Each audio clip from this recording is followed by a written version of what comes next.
Hi there. Welcome to part 10 of our financial accounting course. In this session, we'll be diving into the world of accounting for investments in other corporations. This topic is crucial because it goes beyond just looking at a company's internal operations. It helps us understand how a company's strategic decisions, like investing in or even acquiring other businesses, impact its financial position and performance. By the end of the session, you'll be able to identify different types of investments and understand the specific accounting rules that apply to each one. Let's go. To begin with, let's take a look at our agenda for this session. First, we'll discuss the strategic reasons why companies choose to invest in other firms. Following that, we will dive into the core of the session, which is the different types of investments and their specific accounting treatments. We'll break down investments into two main categories, debt and equity. For debt, we'll differentiate between investments held for the long term versus those not held to maturity. For equity, we'll look at three key levels of ownership from a minority stake to a controlling interest. This roadmap will guide us through the rest of our session on investment accounting. Before we get into the accounting specifics, let's address the fundamental question. Why do companies invest in other firms? There are three primary strategic reasons, and the accounting treatment we'll discuss directly corresponds to these reasons. First, a company might have passive investments. This is when a firm has extra cash and simply wants to earn a return on these idle funds. The goal is not to influence the other company, and this can be for either short-term or long-term purposes. Second, a company may invest with the goal of influencing policies. This is more active and is done to have a significant impact on the policies and activities of the other company. Finally, a company may want to control another company. This is the highest level of investment, where the goal is to become the majority shareholder or to acquire the company directly. We'll discuss how the financial reports of both companies are combined in this scenario. Now let's look at the roadmap for investment accounting. This chart is a great way to see how we determine the correct accounting method. It all starts with the type of investment, right? Whether it's debt or equity. If it's a debt investment, the next question is about management's intent. Do they plan to hold it until it matures or not? This intent determines if we use the amortized cost method or the fair value method. If it's an equity investment, the deciding factor is the level of ownership, which corresponds to the level of influence a company has over the investee. Okay? As you can see, a minority stake of less than 20% ownership is considered a passive investment, and it also uses the fair value method. Okay? However, if a company has a significant stake of 20 to 50%, they are presumed to have a significant influence and must use the equity method. Finally, if a company has a controlling interest of more than 50%, it must use consolidation or acquisition accounting. We'll be returning to this overview at the end of the session to tie everything together. For now, let's start with the first branch of this tree, which is passive investments in debt. Okay, let's begin with the first investment type, which is debt held to maturity. Okay, this refers to a situation where a company purchases a debt security, such as a bond, with the intent and ability to hold it until it matures. The accounting method used here is the amortized cost method, which means the investment is reported at its original cost, adjusted over time for any premium or discount. On this slide, you can see a simple example. Okay, company ABC pays the par value of 100,000 for a bond and plans to hold it until maturity. Okay, the journal entry to record this purchase is straightforward. Okay, we debit the asset account, which is held to maturity investments, okay, in order to increase it, and we credit the cash account to show the cash outflow. As a side note, if you need a refresher on accounting for bonds that are purchased at a premium or a discount rather than at par, you can revisit session 8 of our course, okay, which covers this topic in detail. Now that we've seen the journal entry to purchase the bond, let's look at the subsequent entries for the interest earned and the receipt of the principal at maturity. Okay. First, for interest earned, we record the cash received from the interest payment and the corresponding interest revenue. Okay. In this example, the annual interest on the 100,000 bond at a 10% rate is 10,000. Okay, since interest is paid semi-annually, the company receives $5,000 every 6 months. Okay, to record this, we debit the cash account for $5,000 and we credit the interest revenue account for $5,000. Okay, and as you can see, this entry is made 10 times over the 5-year life of the bond. Okay, finally, on maturity, the company receives the original principal amount back. Okay, the bond matures and the investment is now cashed out. Okay, so we debit the cash account to show the $100,000 inflow. Okay, and we credit the held to maturity investments account to remove the investment from our balance sheet. Okay, now let's move on to the next branch of our decision tree, which is passive investments that are valued using the fair value method. Okay, we use this method for all passive investments in marketable securities, which includes both debt securities that are not held to maturity and equity securities where we own less than 20% of the other company. Okay, there are two main reasons for using fair value. The first is relevance. Analysts want to know what a company's securities are actually worth today so they can better understand future cash flows if those securities are sold. Okay, the second reason is measurability. Okay, for actively traded stocks and bonds, it's very easy to get an objective, verifiable market price from an exchange, unlike a building or other assets that aren't actively traded. Okay, further, when the value of a passive investment changes, we must record unrealized gains and losses. Okay, these are unrealized because no sale has taken place. Okay, the value has simply changed while the company is holding the security. Finally, we'll see that how we account for these unrealized gains and losses depends on our investment classification. Okay, the two primary classifications are trading securities and securities available for sale. Okay, let's elaborate on the difference between these two. Trading securities are investments that a company actively trades with the goal of generating profits from short-term price changes. Okay, these are classified as current assets on the balance sheet. In contrast, securities available for sale are investments held to earn a return on funds that may be needed for future use. Okay, most corporations use this classification. These can be classified as either current or non-current assets depending on when the management intends to sell them. All right, let's look at how we record the initial transactions for both trading securities and securities available for sale.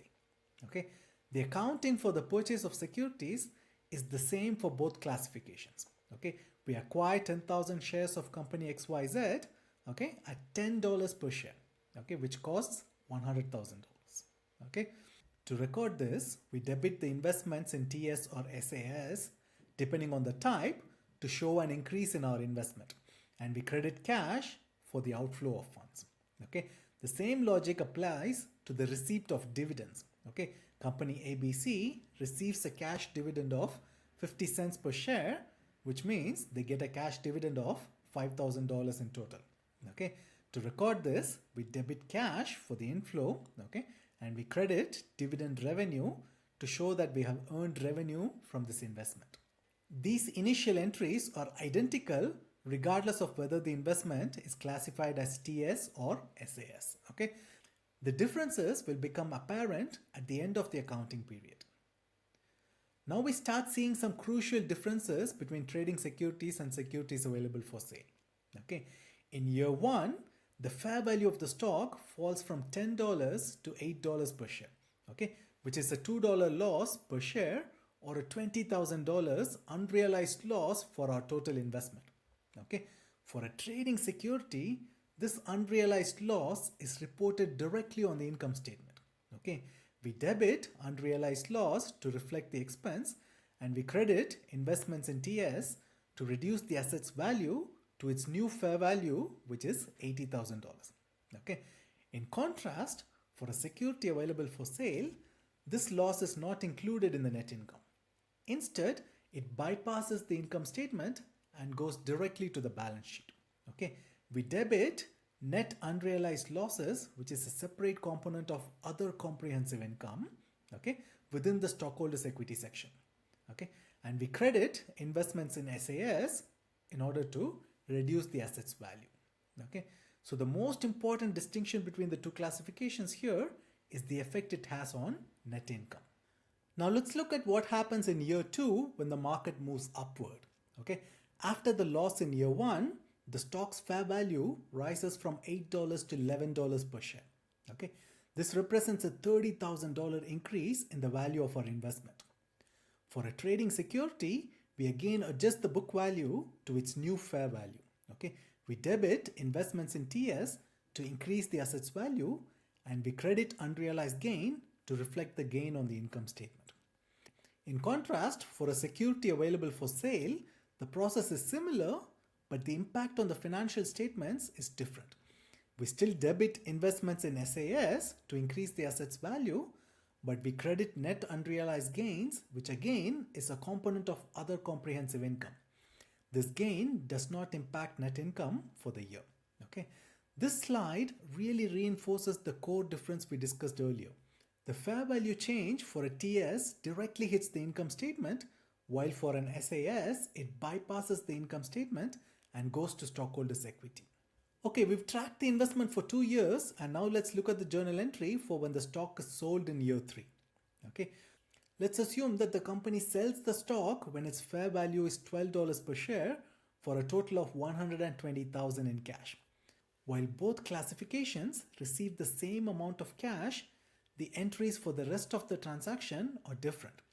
First, let's understand why the current book value of the investment is $110,000. Okay, the investment was originally purchased for $100,000. Okay, at the end of year 1, its value dropped by $20,000, bringing the book value to $80,000. Okay, then in year 2, its value rose by $30,000, which brought the book value to its current fair value of $110,000. Okay, this is the amount we need to remove from the books for both classifications. Okay, for the trading security, we debit cash for the full $120,000. Okay, we then credit investments in TS for its current book value of $110,000. Okay, the difference, or the realized gain on sale, is $10,000, which we credit to the gain on sale account. Okay, this gain is reported on the income statement. Now for the security available for sale, the entry is a bit more complex because we have to clear out the unrealized gain or loss account that we've been building on the balance sheet. Okay, we debit cash for $120,000, that's straightforward. Okay, we also debit net unrealized losses or gains for $10,000 to clear the balance from our stockholders' equity section. Okay, why did we have a balance of $10,000? Because we had a negative $20,000 in year 1 and a positive $30,000 in year 2. Okay, so there was a net unrealized gain of $10,000. We need to remove that. Okay, we then credit investments in SAS for its book value of $110,000. Okay, this leaves a realized gain on sale of $20,000. Okay, which is the difference between the original cost of the investment, $100,000, and the sale price of $120,000. Okay, this gain also goes to the income statement. Notice that for the TS, the realized gain is just the change in value since the last balance sheet date. Okay, whereas for SAS, the realized gain is the total change in value from the original purchase date. Okay, we'll reflect on what we've learned so far by checking their impact on the different financial statements. Let's start by looking at how these transactions affect the balance sheet over the 3-year period. Okay, this table is an excellent way to visualize the difference in reporting. The top row shows the book value of the investments under the assets section for both classifications. As you can see, the book value is identical for both TS and SAS each year, okay, reflecting the fact that both are adjusted to their current fair value. Okay, the value is $80,000 in year 1, $110,000 in year 2, and $0 in year 3 after the sale. Okay, the key difference is in the bottom row, which shows the impact on stockholders' equity. Okay, for trading securities, the unrealized gain or loss is closed to retained earnings at the end of each year. Okay, it is close to retained earnings, and that goes to the net income in the income statement. Okay, so the balance sheet always shows $0 for this account. For securities available for sale, However, the unrealized gains and losses accumulate in a separate account under other comprehensive income. Okay.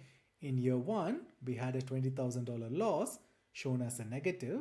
In year 2, the gain of $30,000 brought the cumulative balance to a positive $10,000.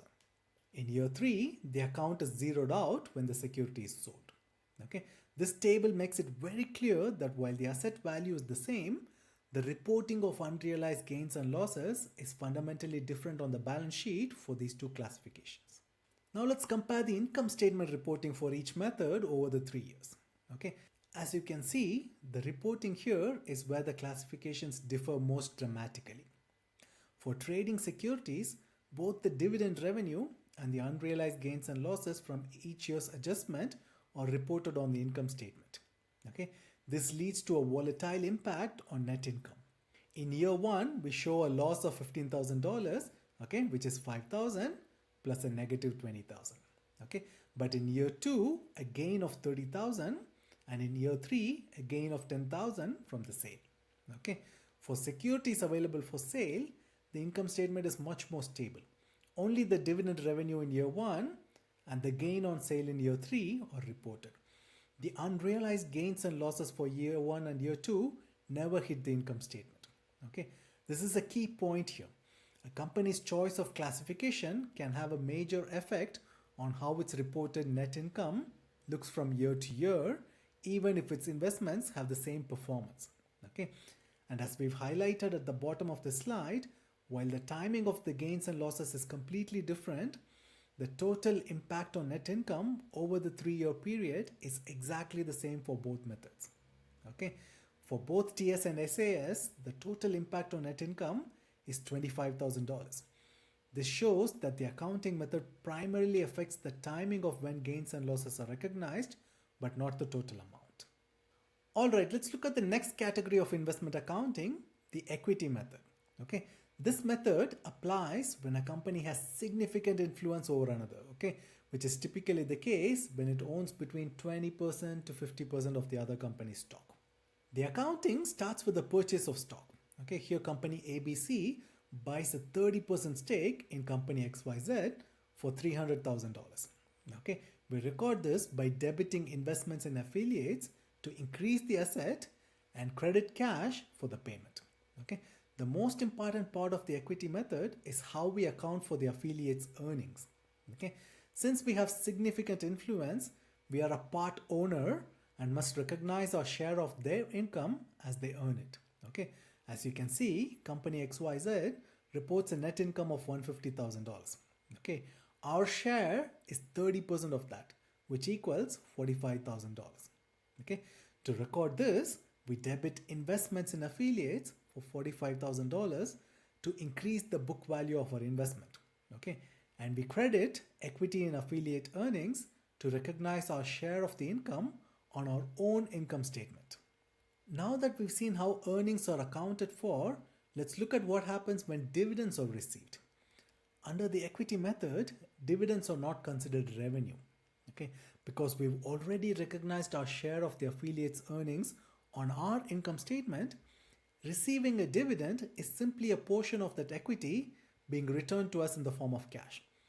So when company ABC receives $30,000 in dividends, okay, we debit cash to show an inflow, obviously, okay, but we credit investments in affiliates to reduce the book value of our investment.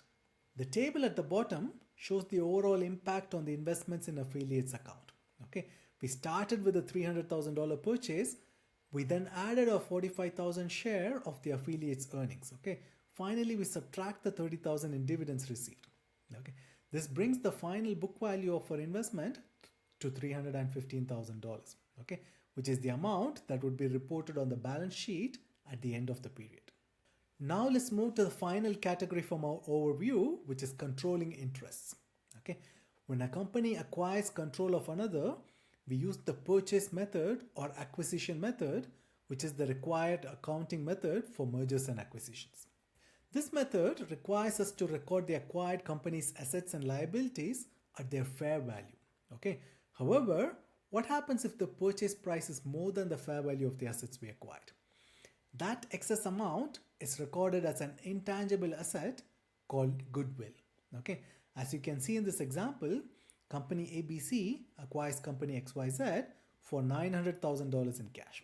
Okay, the fair value of the assets acquired is $500,000 for equipment and $450,000 for patents. Okay, which gives us a total of $950,000. Okay, however, company XYZ also had liabilities amounting to $150,000. Okay, so the fair value of the net assets is $800,000. Okay, the difference between the purchase price of $900,000 and the fair value of $800,000 is $100,000. Okay, this excess amount is recorded as goodwill. Now let's look at the journal entry for a merger or acquisition. Okay, this entry records the acquisition of a controlling interest using the purchase method. Okay, we are debiting each of the assets acquired at their fair value and crediting the liabilities assumed. Okay, in our example, company ABC debits the equipment for $500,000 and patents for $450,000, as these are the fair values of the acquired assets. Okay, we then also record goodwill for $100,000, which represents the excess of the purchase price over the fair value of the net assets. Okay, remember, net assets are the assets minus the liabilities. Okay, on the credit side, we record the liabilities assumed, which in this case is the note payable of $150,000, and we credit cash for the total purchase price of $900,000. Okay, this entry removes the individual assets and liabilities of the acquired company from their books and places them on the acquiring company's books at their fair value. Okay, a final point on goodwill: unlike other intangible assets, goodwill is considered to have an indefinite life. Okay, so it is not amortized. Instead, it must be reviewed for impairment of value on a regular basis. Okay, also in situations where one company acquires another but both maintain their separate legal existence, consolidated financial statements are required. Okay, the company gaining control is referred to as the parent company. Okay, while the company that is acquired is the subsidiary company. If the parent purchases 100% of the subsidiary, the resulting consolidated financial statements will appear the same as if companies had been combined in a simple merger. We've covered a lot of ground in this session. Let's return to our decision tree to review all the investment categories and their corresponding accounting methods. Okay, as you can see, the correct accounting method depends on two key factors: whether the investment is in debt or equity, and management's intent or the level of influence the company has over the other firm. Okay, for debt investments, if the intent is to hold the security until maturity, we use the amortized cost method. If not, we use the fair value method. Okay, for equity investments, the accounting is determined by the level of ownership. Okay, a passive stake of less than 20% uses the fair value method. A significant influence stake of 20 to 50% uses the equity method, and a controlling interest of more than 50% uses acquisition accounting and consolidation. We've gone through the journal entries and financial statement reporting for each of these methods, giving you a comprehensive overview of investment accounting. Thank you for watching this video. In our next session, which is session 11, we'll cover the statement of cash flows, a crucial financial statement that provides a different perspective on a company's financial health. See you there. Cheers.